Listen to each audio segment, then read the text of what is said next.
আজকের ভিডিওটা শুধু সেই মানুষদের জন্য যারা মনে করে পাখি পালন করা অনেক বেশি সহজ। পাখিকে একটু খাবার একটু পানি দিলেই পাখিরা সুন্দর ব্রিডিং করবে, আপনাকে ভালো ভালো ফলাফল দিবে। ভাই, আপনারা পুরাই ঘুরে আছেন, আগে জেগে উঠুন।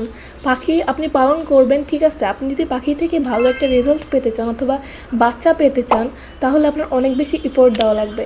আমাকেই দেখে নিন, আমার দিনের শুরু হয় ওদের খাঁচা ক্লিন করা থেকে, ওদের পানি দেওয়া থেকে, ওদের খাবার দেওয়া থেকে। ওদেরকে দেখলেই আমার মনে পড়ে আমার কী কী দায়িত্ব আছে, আমার কী কী করতে হবে। কিন্তু আপনারা অনেকেই এই ভুল ধারণায় আছেন যে পাখি পালন করা অনেক সহজ। আপনি যদি ভালো একটা রেজাল্ট পেতে চান তাহলে অবশ্যই অনেক বেশি ইফোর্ট দিন। আর দয়া করে সাবস্ক্রাইব করে দিবেন, কারণ আমি এই প্ল্যাটফর্মে নতুন। আমি চাই অনেক এগিয়ে যেতে। আমার এই চ্যানেলে 1000 সাবস্ক্রাইবার হওয়ার পরে আমি কিন্তু আমার একটা বাজিকার পাখির গিভঅ্যাওয়ে করব। এটা কিন্তু 100% সত্য।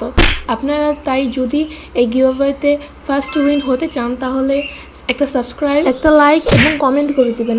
আপনার ওই কমেন্ট থেকে কিন্তু আমরা আপনাকে খুঁজে নেব। আমার লোকেশন কিন্তু মিরপুর, ঢাকা। আর আরেকটা কথা, যদি আপনি আপনার পাখিকে দিয়ে ভালো ব্রিডিং করাতে চান তাহলে অবশ্যই ভালো এফোর্ট দিবেন। আমিও কিন্তু 2021 সাল থেকে ট্রাই করতেছি, কিন্তু তখন এক্সপিরিয়েন্স কম ছিল, তাই সাকসেসও হতে পারিনি। আজকের মতো এই পর্যন্তই, দেখা হচ্ছে পরবর্তী।